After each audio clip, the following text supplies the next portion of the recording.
प्यारे बच्चों, आज हम कक्षा 7 और कक्षा 8 के लिए वर्कशीट नंबर G20 करेंगे। वर्कशीट नंबर 20 बच्चों जल संरक्षण से संबंधित है। जल संरक्षण या पानी का बचाव किस तरह से किया जाता है और किस तरह से हम कर सकते हैं, तो देखेंगे। इसके अंदर हमारी पृथ्वी पर पीने योग्य पानी सीमित मात्रा में मौजूद है। हमें पानी को साफ रखना चाहिए, इसे बर्बाद नहीं करना चाहिए। जब हम किसी चीज़ को बचाने का प्रयास करते हैं तो उसे संरक्षण कहा जाता है। बच्चों, संरक्षण किसे कहा जाता है? किसी चीज़ को बचाने का प्रयास करते हैं उसे संरक्षण कहा जाता है। तो बच्चों, पृथ्वी के ऊपर 1% फ्रेश वाटर मौजूद है, बाकी खारा जल है। देखिए 97% जो है वो खारा जल है। तो बच्चों देखिए, हमें जल संरक्षण की आवश्यकता क्यों है? क्योंकि पानी कम मात्रा में मौजूद है या पानी की कमी से बचने के लिए हमें जल संरक्षण की आवश्यकता है। पृथ्वी पर 1% से भी कम पानी पीने योग्य है। शेष पानी या तो खारा है या हिमनदों के रूप में जमा है। तो ये 2% देख सकते हैं, हिमनद अथवा बर्फ़ के रूप में जमा है। ये जैसे जैसे जनसंख्या बढ़ रही है, हमें इस बात का ध्यान रखना होगा कि हम कितना पानी इस्तेमाल करते हैं। तो बच्चे देखिए क्या है यहाँ पर, जनसंख्या बढ़ने के साथ साथ बच्चों पानी की जो यूज करने की क्षमता है वो भी बढ़ जाती है। तो पानी यूज ज़्यादा किया जाता है, ज़्यादा बर्बाद किया जाता है, ज़्यादा प्रयोग में लाया जाता है। तो इस तरह से जनसंख्या के साथ इसकी वृद्धि हो जाती है। अब देखिए कुछ तरीके दिए गए बच्चों, पानी संरक्षण के कुछ उपाय दिए गए हैं। पहला उपाय देखिए, ब्रश करते समय नल को बंद कर दें। नल जो है उसको बंद कर देना चाहिए। हमें गिलास के माध्यम से पानी लेकर के ब्रश करनी चाहिए, कुल्ला करना चाहिए।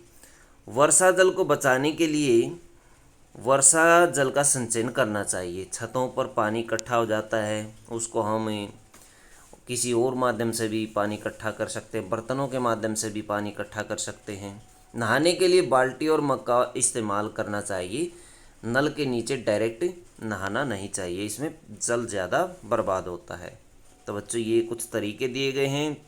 एक और तरीका देखिए, पानी में उपयोग, पानी जो है वो कम उपयोग करें। उपयोग में न होने पर नल को बंद कर दें। तो ये नल है, जैसे टपकता हुआ नल है उसको भी बंद कर दें, लीकेज को बंद कर दें। लीक डिटेक्टिव, एक लीक जासूस बने, सभी नल और पाइप में लीक की जांच करें। तो आप जांच कर सकते हैं अपने घर के नल को, टोटी को, कि वो उसमें लीकेज है या नहीं है। अगर लीकेज है तो उसको बंद कर दें।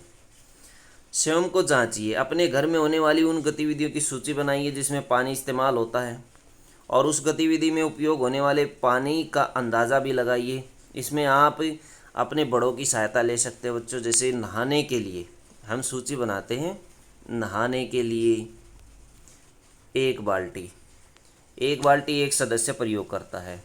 आपके घर में यदि 4 सदस्य हैं तो 4 बाल्टी लग जाती है पानी की, 4 बाल्टी। पीने के लिए घर के सदस्य कितना पानी पी जाते हैं? तो बच्चों मान लीजिए 1 बाल्टी पानी पी लेते हैं। तो गिलास के हिसाब से बना सकते हैं आप कि 50 गिलास पी लेते हैं। खाना बनाने में, तो इस तरह से आप सूची बनाएंगे। खाना बनाने में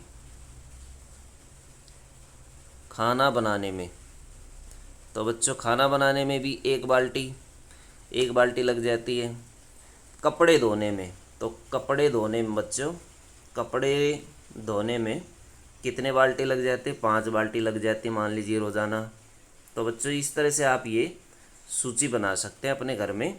जितने इससे ज़्यादा भी वर्कों में, कामों के अंदर पानी का प्रयोग किया जा सकता है। ज़रूरी नहीं कि खाना खाने पीने में, नहाने में, कपड़े धोने में, कोई और कार्य भी हो सकते हैं, जैसे पोछा लगाने में, फर्श को धोने में, पशुओं को नहलाने में। कई तरह के ऐसे कार्य हो सकते हैं जिनमें पानी का प्रयोग किया जाता है। किसी के घर में पानी कम उपयोग होता है, किसी के घर में पानी ज़्यादा उपयोग होता है। दूसरा क्वेश्चन है, जल संरक्षण को बढ़ावा देने के लिए एक स्लोगन लिखिए। तो बच्चों, जल है तो जीवन है, तो ये स्लोगन आप लिख सकते हैं, या कोई और स्लोगन भी आप लिख सकते हैं। जल है तो जीवन है। गूगल से आप सर्च कर सकते हैं, वहाँ से आपको बहुत सारे स्लोगन मिल जाएंगे। जल है तो जीवन है, तो ये भी आप लिख सकते हैं। आप जल संरक्षण के लिए कौन सी अच्छी आदतें अपनाएंगे? तो बच्चों, कुछ अच्छी आदतें यहाँ दी गई हैं, 4-5 अच्छी आदतें यहाँ दी गई, ये लिख सकते हैं, या अपनी तरफ से आप लिख सकते हैं। 4 आदतें यहाँ दी गई हैं। तो बच्चों, ये थी आपकी जेनरिक वर्कशीट अथवा कॉमन वर्कशीट कक्षा 7 और 8 के लिए। वीडियो अच्छी लगे तो लाइक करें, हमारे चैनल को सब्सक्राइब करें।